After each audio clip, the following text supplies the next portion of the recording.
தமிழ் தேசத்தினுடைய முதலாளிகள் இங்கே முதலாளிகளாக உற்பத்தியில் ஈடுபடக்கூடிய முதலாளிகளாக இல்லை. அப்போ பின்ன யாராக இருக்கிறாங்க அப்படின்னா, இவர்கள் வட இந்திய மார்வாடிகளை, குஜராத்திகளை, பார்சிக்களை, பனியா கும்பல்களை, அவர்களுடைய பொருட்களை அவர்களிடமிருந்து வாங்கி இங்கு விற்கக்கூடிய தரகு முதலாளிகளாக இருக்கிறாங்க. தமிழ்நாட்டுக்குன்னு இருக்கக்கூடிய தொழில்கள், அந்த தொழில்களுக்கான முதலாளிகள் இருக்காங்க இல்லையா, இவங்கெல்லாம் எந்த அளவுக்கு வளர்ந்துருக்கிறாங்க அப்படின்னா கேள்விக்குறியாக இருக்குது. இவங்கெல்லாம் அழிக்கப்பட்டு கொண்டே இருக்கிறாங்க. திருப்பூர் முதலாளிகள், திருப்பூர் பனியன் கம்பெனி, இன்றைக்கி பாம்பே முதலாளிகள், மார்வாடிகள் மனது வைத்தால்தான் திருப்பூர் பனியன் கம்பெனி இயங்க முடியும். இந்த நிலைமைக்கு போயிடுச்சு. நிறைய தொழிற்சாலைகள் தமிழ்நாட்டில் இறக்குமதி செய்யப்பட்டது, தொழில்நுட்பங்கள் இறக்குமதி செய்யப்பட்டன, தொழிற்சாலை கருவிகள்லாம் இறக்குமதி செய்யப்பட்டது. இப்போ நீங்கள் வந்து கவனிச்சிங்கன்னா, நிறைய தொழிற்சாலைகள் வந்த காலகட்டம் 80களுக்கு பிறகு தான், உலகமயமாக்கலுக்கு பிறகு வருது, 80களுக்கு பிறகு வருது. அப்போது இந்த முதலாளிகள் தமிழ்நாட்டில் இருக்கக்கூடியவர் வளர்வதற்கு எது தடையாக இருக்குன்னா, இந்திய அதிகாரமும் இந்திய ஆதிக்கமும் தடையாக இருக்குது. அவர்கள் என்ன நினைக்கிறாங்கன்னா, அது டாட்டாவாக இருக்கட்டும், பிர்லாவாக இருக்கட்டும், இந்தியாவுடைய எந்த மூலையாக இருந்தாலும் தங்களுடைய கட்டுப்பாட்டில் தான் அந்த உள்ளூர் முதலாளி இருக்கணும்னு நினைக்கிறாங்க. ஃபோர்டு கம்பெனி வந்தது, மகேந்திரா ஃபோர்டு தான் வந்தது. வட இந்தியாவில் இருக்கக்கூடிய மகேந்திரா நிறுவனமும் ஃபோர்டு நிறுவனமும் இணைந்து தான் தொழிற்சாலையை தொடங்கினாங்க. அதுக்கு பிறகு மகேந்திரா அந்த தொழில்நுட்பத்தை தனக்கானதாக எடுத்துகிட்டு போயிட்டே இருந்துட்டான். அப்போது அந்த ஏற்கனவே அந்த முதலாளித்துவ வாய்ப்புகளை பயன்படுத்திக்கிட்டு வட இந்தியர்களோடு இணக்கமாக இருந்தவங்களால தான் உலக மேய்ச்சோலை பயன்படுத்திக்க முடிஞ்சது. இந்த ரெண்டு வாய்ப்புகளையும் பயன்படுத்தி கொள்ள முடியாத தமிழ்நாட்டு முதலாளிகள் சிறு வணிகர்களா, சிறு முதலாளிகளா, இங்கே வந்து முதலீடுகள் செய்ய முடியாத அளவிற்கான ஒரு நிலையில் இவங்க தள்ளப்பட்டாங்க. தமிழ்நாட்டில் தமிழருடைய மரபு வழியான ஒரு சிந்தனை ஒன்று இருக்குது. அது ஒரு சில தேக்கங்களை உருவாக்கியிருக்கு. என்னென்னா, ஒரு செல்வந்தர் ஒருத்தர் இருக்காருன்னு வைங்களேன், ஒரு 100 பேர் இருக்காங்கன்னா அதில் பெரும்பான்மையான செல்வந்தர்கள் பணம் சேர்த்துட்டோம், நம்ம ஒரு நல்ல வாழ்க்கை வாழ்ந்துட்டோம் அப்படின்னா, ஊருக்கு கோயிலை கட்டு, ஊருக்கு தானம் பண்ணு, கும்பாபிஷேகத்தை பண்ணு, 4 பேர் கல்யாணம் பண்ணி வை, கோயில் மூலமாக சொத்தை 4 கோயிலுக்கு தானம் பண்ணிட்டு அநாத ஆசிரமத்துக்கு எழுதி கொடுத்துட்டு ஊருக்கு கொடுத்துட்டு போயிட்டே இருக்கு. முடிஞ்சு போச்சு.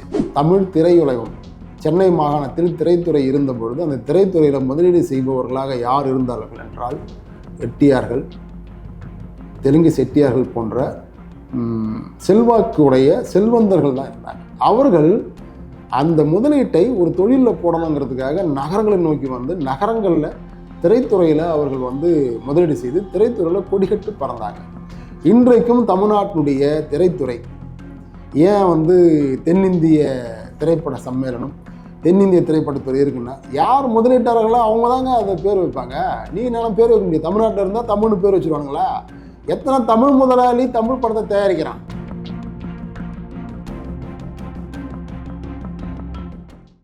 வணக்கம். வணக்கம். திராவிட கட்சிகளோட வளர்ச்சி தமிழ் தேசிய அரசியல் கட்சிகளுக்கு இல்லை, அதுக்கு என்ன காரணம்? திராவிட அரசியலுக்கு பின்புலமாக உள்ள வர்க்கம் அவர்கள் யாருன்றதை நீங்கள் பார்த்தீங்கன்னாக்கா,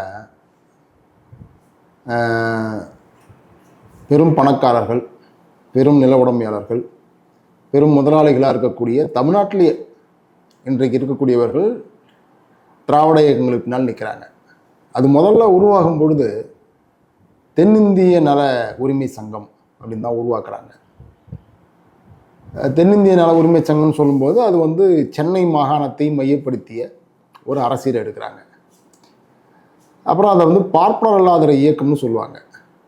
பார்ப்பனர்கள் அல்லாத இயக்கம்னு சொல்லும்பொழுது சென்னை மாகாணத்தில் இருந்த தெலுங்கர்கள், கன்னடர்கள், மலையாளிகள், தமிழர்கள் எல்லோருக்குமான ஒரு இயக்கமாக வந்து அதை வந்து முன்னெடுக்கிறாங்க. எப்படி இந்திய அரசியல், இந்திய கட்சின்னு நம்ம பேசுகிறோமோ, அதுபோல் தென்னிந்திய அரசியல், தென்னிந்திய கட்சி என்று சொல்வது தான் திராவிடம். அப்போ அந்த திராவிடம் அப்படின்ற ஒரு அரசியலுக்கான நலன் யாருக்கு தேவைப்பட்டது அப்படின்னா, அன்றைக்கு சென்னை மாகாணத்தில் பெரும் அதிகாரங்களிலும் ஆட்சியையும் அலங்கரித்த தெலுங்கு பணக்காரர்களுக்கும், தெலுங்கு முதலாளிகளுக்கும், தெலுங்கு பண்ணையார்களுக்கும் தேவைப்பட்டது. அதனால் அவர்கள் தான் அந்த அரசியலை வளர்த்தெடுத்தார்கள். ஜஸ்டிஸ் கட்சி என்று சொன்னால் கூட அந்த ஜஸ்டிஸ் கட்சி, இந்த தென்னிந்திய நல உரிமை சங்கம், பின்னால் இவங்கெல்லாம் வந்து என்ன பண்ணுறாங்கன்னாக்கா, திராவிட இயக்கமாக பின்னால் வந்து பெயர் மாற்றிக்கினாலும் கூட அவங்க வெள்ளையர்கள் ஆட்சி காலத்திலேயே சென்னை மாகாணத்தை ஆண்டார்கள். அப்படி ஆண்டவருடைய பட்டியலை எடுத்து பார்த்தீங்கன்னா பெரும்பாலும் தெலுங்கை தாய்மொழியாக கொண்ட, குறிப்பாக ஆந்திராவை சேர்ந்த, சென்னை மாநில ஆந்திராவை சேர்ந்த பலர் தான் முதல்வராக ஆண்டிருக்கிறாங்க. அப்போது திராவிடம் என்பது ஒரு தெலுங்கு உயர் சாதி, தெலுங்கு நில உடைமை சாதி, தெலுங்கு முதலாளிகளுடைய நலன், அவர்களுடைய அந்த வர்க்க பின்புலம், அவர்களுடைய அரசியல் ஆளுமை, இதன் மூலிமா தான் அது உருவாக்கப்படுது. அது இன்னைக்கு அந்த சென்னை மாகாணம் பிரிந்த பிறகு இன்னைக்கு வந்து தமிழ்நாடாக இருந்தாலும் கூட தமிழ்நாட்டில் உள்ள தமிழை ஏற்றுக்கொள்ளாத அல்லது தமிழ்நாட்டினுடைய தனித்தன்மை வாய்ந்த தமிழ் தேசிய அரசியலை ஏற்றுக்கொள்ளாத, திராவிடத்தை விரும்பக்கூடிய பலரும் அதற்கு பின்புலமாக இருக்காங்க.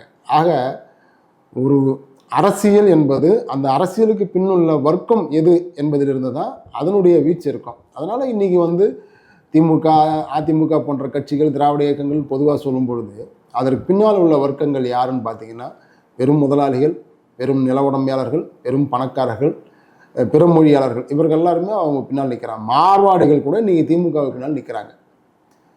எந்த கட்சி ஆளுகிறதோ அந்த கட்சிக்கு பின்னால் மார்வாடி, குஜராத்தி, மராத்தியர்கள், பார்ப்பனர்கள் எல்லோருமே நிற்கிறாங்க.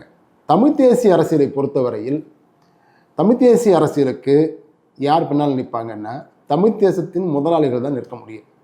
திராவிடத்தின் பின்னாடியும் ஆரியத்தின் பின்னாடியும் மார்வாடிகள் முதற்கொண்டு தெலுங்கர்கள் பெரிய பெரிய பணக்காரர்கள் பின்னாடி இருக்காங்கன்னு சொல்ல வரீங்க. ஆனால் என்ன காரணத்துக்காக வந்து அவங்க பின்னாடி இருக்கிறாங்க? அது ஒரு கொள்கை ரீதியாக இருக்கிறாங்களா, இல்லைன்னா எதுவும் பலன் எதிர்பார்த்துருக்காங்களா?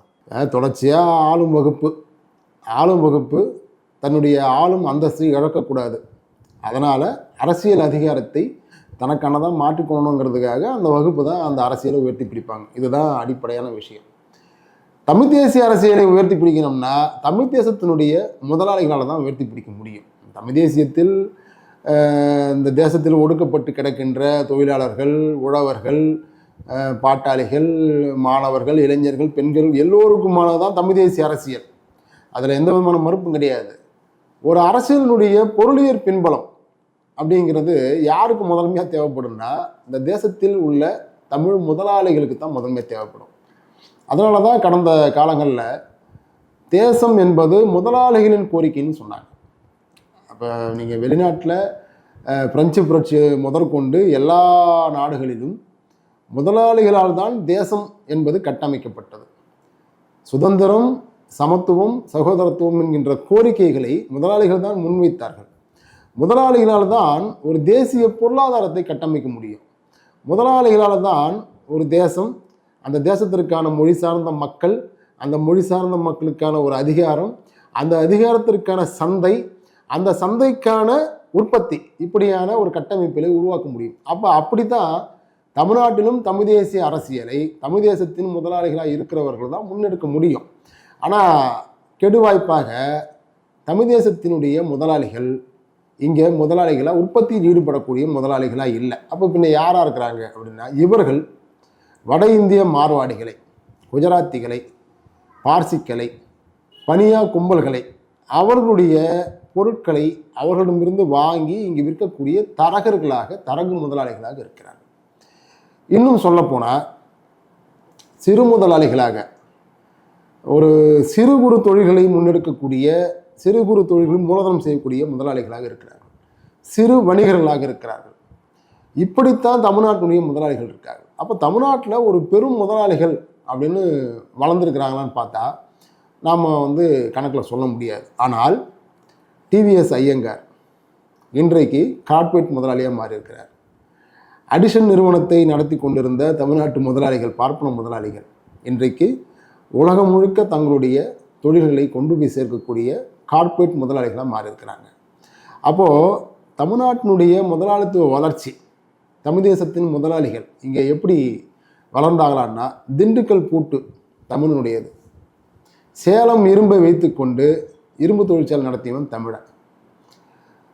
பல்வேறு தொழில்கள் இன்றைக்கி வந்து நாமக்கல் எடுத்திங்கனாக்கா முட்டை உற்பத்தி, கோழி வளர்ப்பு, இந்தியா முழுக்க இருக்கக்கூடிய பல்வேறு மாநிலங்களிலிருந்து தமிழ்நாட்டுக்கு வண்டிக்கு பாடி கட்டுவதற்காக, அந்த மேல் பாடி கட்டுவதற்காக நிறைய வாகனங்கள் வர்றாங்க. இந்தியா முழுக்க கூடிய லாரி ஓட்டுநர் சங்கத்திலேயே தமிழ்நாட்டினுடைய லாரி ஓட்டுநர் சங்கம் தான் பெருசு. அப்போ அதுபோல் தமிழ்நாட்டுக்குன்னு இருக்கக்கூடிய தொழில்கள், அந்த தொழில்களுக்கான முதலாளிகள் இருக்காங்க இல்லையா, இவங்கெல்லாம் எந்த அளவுக்கு வளர்ந்துருக்கிறாங்க அப்படின்னா கேள்விக்குறியாக இருக்குது. இதெல்லாம் அழிக்கப்பட்டு கொண்டே இருக்கிறார். திருப்பூர் முதலாளிகள், திருப்பூர் பனியன் கம்பெனி, இன்றைக்கி பாம்பே முதலாளிகள், மார்வாடிகள் மனது வைத்தால்தான் திருப்பூர் பனியன் கம்பெனி இயங்க முடியும். இந்த நிலைமைக்கு போயிடுச்சு. அப்போது தமிழ்நாட்டினுடைய முதலாளிகள் இந்தியாவினுடைய சட்டத்திட்டங்களாலும் இந்தியாவை தாங்கி பிடித்து கொண்டிருக்கக்கூடிய, நான் சொன்ன மாதிரி மார்வாடி, குஜராத்தி, பனியா கூட்டங்களுடைய முதலாளிகள், டாட்டாவாக இருக்கட்டும், பிர்லாவாக இருக்கட்டும், அம்பானியாக இருக்கட்டும், அதானியாக இருக்கட்டும், இவங்கெல்லாம் யாருன்னாக்கா இவர்களெல்லாம் இந்த கூட்டங்களிலிருந்து வரக்கூடியவர்கள் தான். இவர்களுடைய நலன்களுக்காகவும் தமிழ்நாட்டுடைய முதலாளிகள் வீழ்த்தப்படுகிறார்கள். அவர்களுடைய அடிமைகளாக இவர்கள் மாற்றப்படுகிறார்கள். இவர்களால் சொந்த காலில் நிற்க முடியல. அதனால் இங்கே தமிழ் தேசிய அரசியலுக்கு ஒரு பொருளியல் வாய்ப்பை உருவாக்கக்கூடிய வர்க்க பின்புலம் இல்லை. அப்படி வர்க்க பின்புலம் இல்லாததுனால இங்கே தமிழ் தேசிய அரசியலை பேசுவதற்காக வரக்கூடிய கட்சிகளுக்கும் இயக்கங்களுக்குமான பொருளாதார தேவையை நிறைவு செய்யக்கூடிய, கொடுக்கக்கூடிய இடத்துல யாரும் இல்லை. தமிழ் உணர்வுடைய, தமிழ் சிந்தனையுடைய ஒரு சில ஆர்வலர்கள், ஒரு சில வாய்ப்புள்ளவர்கள், ஒரு சில சிறு முதலாளிகள், இவர்கள் தான் இந்த இயக்கங்களுக்கும் கட்சிகளுக்கும் ஆதரவை வழங்கி கொண்டிருக்கிறார்கள். அதனால் இந்த தமிழ் தேசிய அரசியல் என்பது திராவிட அரசியலை விட ஒரு உயர்ந்த அரசியலாக, ஒரு தேசத்தின் மக்களுக்கான ஒரு விடுதலை அரசியலாக இருந்தாலும் கூட நடைமுறையில் இது மிகவும் பின்தங்கிய நிலைமையில் இருப்பதற்கு காரணம் இதன் பின்னுள்ள வர்க்க பின்னணி என்பது மிகவும் பலவீனமான மக்களை கொண்ட பின்னணியாக இருப்பதுதான் காரணம். தமிழ் தேசிய முதலாளிகள் வந்து நம்மளுக்கு பெருசாக உருவாகலைன்னு சொன்னீங்க. ஆனால் ஆச்சி மசாலா, சரவணா ஸ்டோரு, அப்புறமா HCL வந்து உலகமெங்கும் போயிருக்காங்க. அப்புறம் அருப்புக்கோட்டை செட்டியார் நம்ம சொல்லலாம். அவங்க வந்து வட்டி கொடுதலில் பெரிய தொழில் பெரிய ஆட்களாக இருந்தாலுமே அவங்களும் ஒரு முதலாளி அப்படிங்கிற ஸ்டேட்டஸில் தான் நம்ம பார்க்குறோம். ஸோ அப்போது இவ்வளோ முதலாளிகளை நம்ம உற்பத்தி பண்ணியிருக்கோம்ல. ஸோ அப்படி இருந்தும் நம்மளால் தமிழ் தேசிய கட்சிகளால் அவங்ககிட்ட இருந்து எந்த உதவியுமே பெற முடியாத சூழ்நிலையில் நம்ம இருக்கிறோமா? இல்லை, இப்போ தமிழ்நாட்டிலேருந்து முதலாளிகள் உருவாகிறாங்க. அப்படி உருவான முதலாளிகள் 2 கட்டங்களை கடந்திருக்கிறாங்க. ஒன்று, இந்தியாவினுடைய முதலாளித்துவ காலகட்டம், 70களிலிருந்து 90 வரையுமான இந்தியாவினுடைய முதலாளித்துவ காலகட்டம். அந்த இந்தியாவுடைய முதலாளித்துவ காலகட்டம் அப்படின்னு சொல்லக்கூடிய அந்த சூழலில் தான் நிறைய தொழிற்சாலைகள் தமிழ்நாட்டில் இறக்குமதி செய்யப்பட்டது. தொழில்நுட்பங்கள் இறக்குமதி செய்யப்பட்டன. தொழிற்சாலை கருவிகள்லாம் இறக்குமதி செய்யப்பட்டது. இப்போ நீங்கள் வந்து கவனிச்சிங்கன்னா நிறைய தொழிற்சாலைகள் வந்த காலகட்டம் 80களுக்கு பிறகு தான். உலகமயமாக்கலுக்கு பிறகு வருது, 80களுக்கு பிறகு வருது. அப்போது இந்த முதலாளிகள் தமிழ்நாட்டில் இருக்கக்கூடியவர் வளர்வதற்கு எது தடையாக இருக்குன்னா இந்திய அதிகாரமும் இந்திய ஆதிக்கமும் தடையாக இருக்குது. அவர்கள் என்ன நினைக்கிறாங்கன்னா, அது டாட்டாவாக இருக்கட்டும், பிர்லாவாக இருக்கட்டும், இந்தியாவுடைய எந்த மூலையாக இருந்தாலும் தங்களுடைய கட்டுப்பாட்டில் தான் அந்த உள்ளூர் முதலாளி இருக்கணும்னு நினைக்கிறாங்க. அப்போது நீங்கள் தேயிலை தோட்டங்களில் கூட டாட்டா 100 வருட ஒப்பந்தம் போட்டு அந்த தேயிலையை தமிழ்நாட்டிலேருந்து கொண்டு போய் அவன் வந்து உலகம் முழுக்க விற்பனை செய்கிறான். ஆனால் இங்கே இருக்கக்கூடியவன் தொழிலாளியாக இருக்கிறான். அப்போது தமிழ்நாட்டினுடைய முதலாளித்துவ வளர்ச்சி அப்படிங்கிறத எப்படி வெள்ளைக்காரன் வந்து தமிழ்நாட்டை அடிமைப்படுத்திய பொழுது தமிழ்நாட்டில் இருந்த பெரும் நில உடைமையாளர்கள், பெரும் நிலத்தை வச்சுருந்தவன் எப்படி முதலாளியாக மாற முடியாமல் அந்த நிலத்திலேயே உழண்டுக்கிட்டு அந்த நிலத்தையே சுற்றி சுற்றி வந்து அந்த நிலத்தை காப்பதற்காக ஒரு வகையில் சாதியத்தன்மைக்கு இறுக்கப்படுத்தப்பட்டு எப்படி தங்களுக்குள்ளாகவே சண்டையிட்டுக்கிட்டு அதிகாரத்தை பற்றி கவலைப்படாமல் சின்னாபின்னமான போனானோ, அந்த சூழலில் தமிழ்நாட்டுடைய முதலாளிய வளர்ச்சி எப்படி தடைப்பட்டதோ அதே போலவே இந்தியாவினுடைய ஆளுமை, இந்தியாவுடைய கட்டுப்பாட்டில் தமிழ்நாடு இருக்கும்பொழுது தமிழ்நாட்டு முதலாளிகளால் சுயமாக வளர முடியல. இந்திய ஆதிக்கத்தில் உள்ள முதலாளிகளை சார்ந்தும் அவர்கள் அனுமதித்தான் தான் வளர முடியுன்ற நிலைமை இருந்துச்சு. உலகமய சூழல் வந்த பிறகு இந்தியாவை தாண்டிய கதவுகள் திறந்துருச்சு. அப்போ இந்தியாவை தாண்டிய கதவுகள் திறந்த பிறகு அந்த வாய்ப்புகளும் யாருக்கு பயன்பட்டதுன்னா ஏற்கனவே இந்திய முதலாளிகளை சார்ந்து அவர்களிடம் கை கட்டி கொண்டு அவரிடம் அணி சேர்ந்து தொழில் செய்து கொண்டிருந்த அவர்களுக்குத்தான் இந்த உலகமய சூழலும் கார்ப்பரேட் சூழலும் பயன்பட்டது. அதனால் அதான் சொன்னேன், டிவிஎஸ் ஐயங்கார் அதற்கு முன்பு இந்திய முதலாளிகளை சார்ந்ததாக அவர் தொழில் நடத்துகிறார். ஃபோர்டு கம்பெனி வந்தது, மகேந்திரா ஃபோர்டு தான் வந்தது. வட இந்தியாவில் இருக்கக்கூடிய மகேந்திரா நிறுவனமும் ஃபோர்டு நிறுவனமும் இணைந்து தான் தொழிற்சாலையை தொடங்கினாங்க. அதுக்கு பிறகு மகேந்திரா அந்த தொழில்நுட்பத்தை தனக்கானதாக எடுத்துக்கிட்டு போயிட்டே இருந்துட்டான்.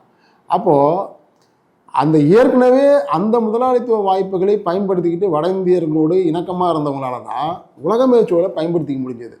இந்த 2 வாய்ப்புகளையும் பயன்படுத்தி கொள்ள முடியாத தமிழ்நாட்டு முதலாளிகள் சிறு வணிகர்களா, சிறு முதலாளிகளா, இங்கே முதலீடுகள் செய்ய முடியாத அளவிற்கான ஒரு நிலையில் இவங்க தள்ளப்பட்டாங்க. அது ஒரு பெரிய தேக்கம், தமிழ்நாட்டினுடைய முதலாளித்துவ வளர்ச்சிக்கு ஒரு பெரிய தேக்கம். ஜிஎஸ்டி வரி வந்தது, வாட் வரின்னாங்க, அந்த வரின்னாங்க. ஜிஎஸ்டி வரி எத்தனை பேர் தொழிற்சாலையில் மூடிட்டு போயிட்டாங்க, எவ்வளவு தொழிற்சாலைகள் மூடப்பட்டது. இந்த தொழிற்சாலைகள் எல்லாம் சிறு குறு நிறுவனங்கள், இது எல்லாமே தமிழ் முதலாளிகளுடையது.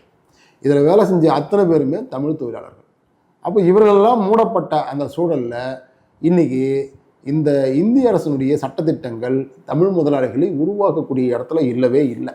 மாறா கார்ப்பரேட் முதலாளிகளை உருவாக்க இடத்துக்கு போயிடுச்சு. அப்போ கார்ப்பரேட் முதலாளிகள் யாருக்கு ஆதரவு நிற்பான் அப்படின்னா, திமுக அரசாங்கம் வந்தால் திமுக அரசாங்கத்தினுடைய அமைச்சர்கள் மத்தியிலும் முதலமைச்சர்கிட்டையும் கோரிக்கை வச்சு அவனுடைய கோரிக்கை நிறைவேற்றிட்டு போயிட்டு இருப்பானா, தமிழ் தேசியன்னு ஒரு அரசியல் இருக்குது, அந்த அரசியலை உயர்த்தி பிடிப்பன்னு வருவானா? இப்படிலாம் வரமாட்டான். ஆளு அரசு எதுவோ அந்த ஆளும் அரசுகிட்ட பேச்சுவார்த்தை நடத்தி தனக்கான விஷயங்களை சாதிச்சுட்டு போயிட்டே இருப்பான். அவனுக்கு தமிழ் தேசியம் தேவைப்படாது. சுதந்திரம் அடைவதற்கு முன்னாடியே வேவு சிதம்பரனார் கப்பல் விட்டு ஒரு பெரிய முதலாளியாக தான் இருந்தார் இல்லையா? ஆனால் அதுக்கப்புறம் அந்த தொழில் அப்படியே மெதுவாக அது அழிஞ்சுது. ஒரு தொழிலை ஒரு குறிப்பிட்ட தலைமுறைக்கு கொண்டு செல்ல முடியாத, இப்போ டாடா பிர்லா எடுத்துட்டோம் அப்படின்னா அவங்க 1800 அவங்களுடைய வரலாறு வருது. ஆனால் தமிழர்களை பொறுத்த வரைக்கும் அப்படி எந்த வரலாறுமே இல்லை. ஒரு 2 தலைமுறை இல்லைன்னா ஒரு தலைமுறை, ஒருத்தர் உருவாக்குறாரு, அடுத்தவர் அழிக்கிறாரு, அப்படியே முடிஞ்சிருது. அந்த தொழில் அப்படியே முடிஞ்சிருது. இதுக்கு என்ன காரணம் நினைக்கிறீங்க? இந்த அடிப்படையில் தமிழர்களுடைய ஒரு மரபு வழிபட்ட சிந்தனை என்னன்னு பார்த்தா, நிறைய செல்வந்தராக இப்போ நிறைய வெள்ளாண்மை நிலம் வச்சுருப்பாங்க. வெள்ளாண்மை நிறைய இருக்கக்கூடிய நிலங்களை வச்சுருக்கக்கூடிய வெள்ளாளர்கள்லாம் சொல்லுவாங்க. வெள்ளாளர்னா பெரும் செல்வந்தர்கள் தான் அவங்களுடைய பொருள். அடிப்படையில் தமிழ்நாட்டினுடைய முதலாளிகளாக யார் மாறி இருக்கணும்னா, எல்லா தேசங்களையும் யார் மாறினான்னா, ஒரு 1000 ஏக்கர் வச்சுருக்கக்கூடியவங்க அந்த 1000 ஏக்கர் நிலங்களை அறுவடை செய்து அதில் வரக்கூடிய லாபத்தை வைத்து என்ன பண்ணுவாங்கன்னா, ஒரு நிறுவனத்தை, கம்பெனியை தொடங்குவாங்க. இதுதான் உலகத்தில் நடந்திருக்குது. நிலத்தை அதிகமாக வைத்திருந்தவங்க தான் அந்த முதலீட்டை கொண்டு போய் தொழிற்சாலைகளில் கொட்டுறாங்க. இந்த அச்சு இயந்திரங்கள் உருவானது யார் அதுக்கு முதலீடு செஞ்சாங்க? வெறும் நில உடைமையாளர்கள் தான். நீராவி எந்திரங்கள் உருவானது, ரயில் என்ஜின் உருவாகி ரயிலை கண்டுபிடிக்கிறான். இதெல்லாம் யார் செஞ்சது? பேப்பர் ஆலைகள் உருவாக்கப்படுது. அச்சு அடிக்கிறதுக்கு பேப்பர் தேவை, பேப்பர் ஆலைகள் உருவாக்கப்படுது, மை உருவாக்கப்படுது. இந்த தொழிற்சாலைலாம் யார் தொடங்கினாங்க? பணம் வேணும் இல்லையா? அந்த மூலதனம் எங்கேருந்து கிடைக்குது?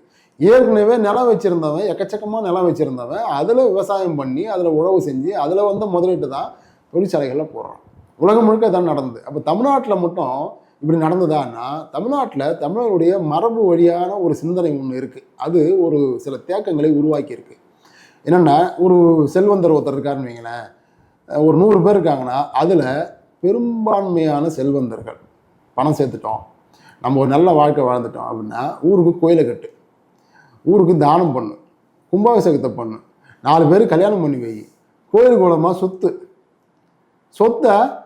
4 கோயிலுக்கு தானம் பண்ணிட்டு அனாத ஆசிரமத்துக்கு எழுதி கொடுத்துட்டு ஊருக்கு கொடுத்துட்டு போயிட்டே இரு. முடிஞ்சு போச்சு. நான் ஒரு சின்ன ஒரு உதாரணம் சொல்கிறேன். 1800களுக்கு பிறகு, 850களுக்கு பிறகு, 70களுக்கு பிறகு தான் சாதி சங்கங்கள் தமிழ்நாட்டில் உருவாச்சு. நாடார் சாதி சங்கங்கள், வெள்ளாளர் சாதி சங்கங்கள், வன்னியர் சாதி சங்கங்கள், தேவேந்திர சாதி சங்கம், பல சாதிகளுக்கு சங்கம் உருவாச்சு. இந்த சாதி சங்கங்கள்லாம் சொத்து இருக்கு இல்லையா, இந்த சொத்துலாம் எங்கேருந்து வந்தது? அந்த சாதி சங்கத்தை உருவாக்கிய தலைவர்கள் பெரும் நில உடைமையாளர்களாக இருந்தாங்க. அவங்க நிலத்தெல்லாம் என்ன பண்ணாங்கன்னா, அந்த சாதி சங்கங்களுக்கு எழுதி வைக்கிறான். நீ நிலத்தெல்லாம் சங்கத்துக்கு எழுதி வச்சிட்ட, அப்புறம் உங்கள்கிட்ட ஏது முதலீடு? நீ ஒரு தொழிற்சாலை கட்டியிருந்தனா உங்கள் ஜாதிகாரனாவது அதில் வேலை பார்த்துருப்பான், நீ முதலாளியாக மாறியிருப்ப, நீ 10 முதலாளியை உருவாக்கியிருக்கலாம். ஆனால் நம்மளால் என்ன பண்ணால், சாதி சங்கத்தை கட்டி இருக்கிற நிலங்கள்லாம் அதில் எழுதி அந்த நிலத்தை வச்சுக்கிட்டு ஒரு கோயிலை கட்டி அந்த கோயிலை பராமரி, அந்த கோயிலுக்கு பூஜை புனஸ்காரம் பண்ணு, அதுக்கு வரவனுக்கு நீ இதில் காசு கொடுன்னு சொல்லி இப்படி உருவாக்கிட்டு போயிட்டான். ஆனால் ஒரு சிறு உதாரணம் சொல்கிறவங்க கிட்ட, இன்றைக்கி கூவத்தூர்னு ஒரு ஊர் இருக்குது, காஞ்சிபுரம் செங்கல்பட்டு மாவட்டத்தில். கூவத்தூர் எல்லாருக்குமே தெரியும். அந்த கூவத்தூர் என்கின்ற ஊரில் 100 ஆண்டுகளுக்கு முன்னாடி அவங்க என்ன பண்ணாங்கன்னா, நிலங்களை அந்த ஊரில் இருந்த பெரும்பாலான நிலங்களை அவர்களெல்லாம் பங்கு போட்டு அதிலிருந்து முதலீட்டை கொண்டு வந்து சென்னை போன்ற நகரங்களில் தொழில் தொடங்கினார். இன்றைக்கும் தமிழ் திரையுலகம் சென்னை மாகாணத்தில் திரைத்துறை இருந்த பொழுது அந்த திரைத்துறையில் முதலீடு செய்பவர்களாக யார் இருந்தார்கள் என்றால் ரெட்டியார்கள், தெலுங்கு செட்டியார்கள் போன்ற செல்வாக்கு உடைய செல்வந்தர்கள் தான் இருந்தாங்க. அவர்கள் அந்த முதலீட்டை ஒரு தொழிலில் போடணுங்கிறதுக்காக நகரங்களை நோக்கி வந்து நகரங்களில் திரைத்துறையில் அவர்கள் வந்து முதலீடு செய்து திரைத்துறையில் கொடிகட்டு பறந்தாங்க.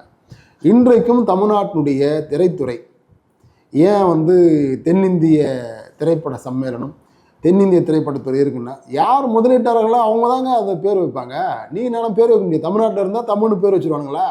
எத்தனை தமிழ் முதலாளி தமிழ் படத்தை தயாரிக்கிறான் சொல்லுங்கள். சின்ன பெட்டி கடை வச்சுருக்கிறாங்க கோடம்பாக்கத்தில்.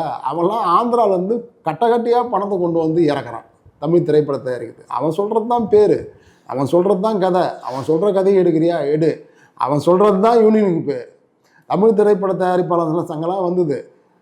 திரைப்பட இயக்குநர்கள் அப்படி வந்த பிறகு தான் 5 படம் 4 படத்துக்கு மேலே எடுக்கவே முடியல. அவங்களால முதலீடு செய்வதற்கு ஆட்கள் இல்லை. அதனால் தமிழர்கள்ட்ட இருந்த ஒரு பிரச்சனையாக நாம் பார்ப்பது சொத்துக்கள் சேர்ந்த பிறகு சந்நியாசம் போவது, இறை நம்பிக்கையோடு ஊர் ஊராக சுற்றுவது அப்படின்னு நிறைய செல்வந்தர்கள் தங்களுடைய வாழ்க்கையை அந்த பக்கம் திருப்பிக்கிட்டாங்க. அதனால் இயல்பாகவே உருவாக வேண்டிய முதலாளித்துவ வளர்ச்சி தமிழர்களுடைய இந்த மரபு வழிபட்ட அறம் சார்ந்த இந்த போக்கினால உருவாகலையோ என்கின்ற கேள்வி நமக்கு வருகிறது.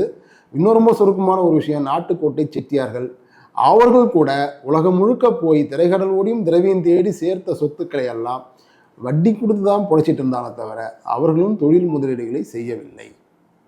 அவர்கள் காரைக்குடியில் நாட்டுக்கோட்டை நகரத்தார்னு சொல்லி பெரிய பெரிய மாளிகைகளை கட்டினாங்க. இது போன்ற பெரிய பெரிய மாளிகைகளை இந்தியா முழுக்க கட்டக்கூடிய கட்டிட பணி ஒப்பந்தம் செய்யக்கூடியவர்களாக கட்டுமானம் செய்யக்கூடிய நிறுவனங்களை அவங்க தொடங்கினாங்களா?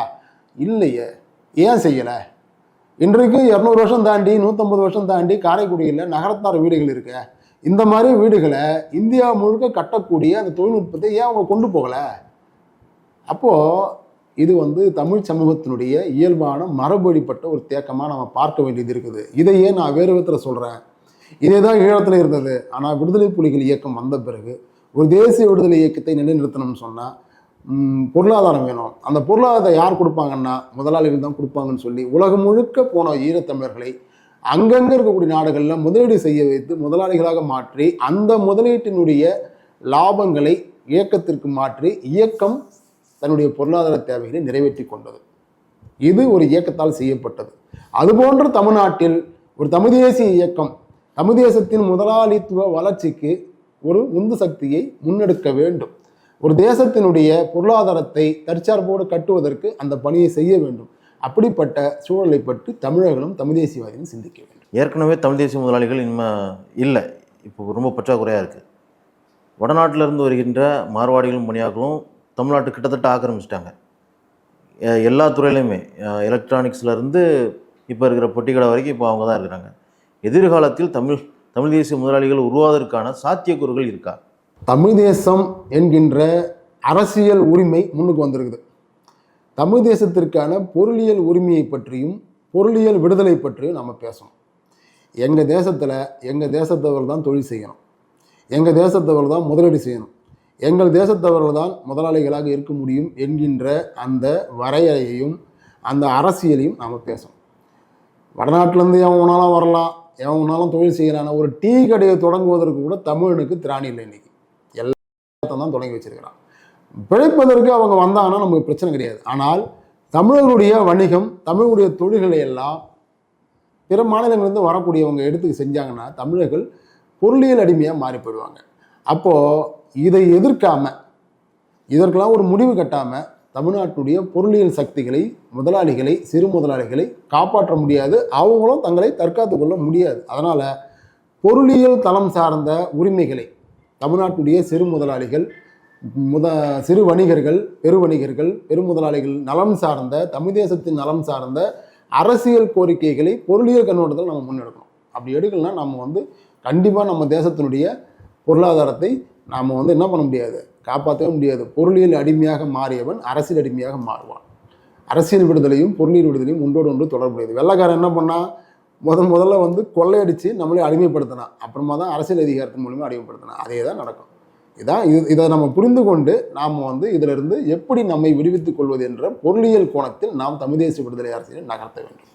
மிக நன்றி தோழர். மகிழ்ச்சி.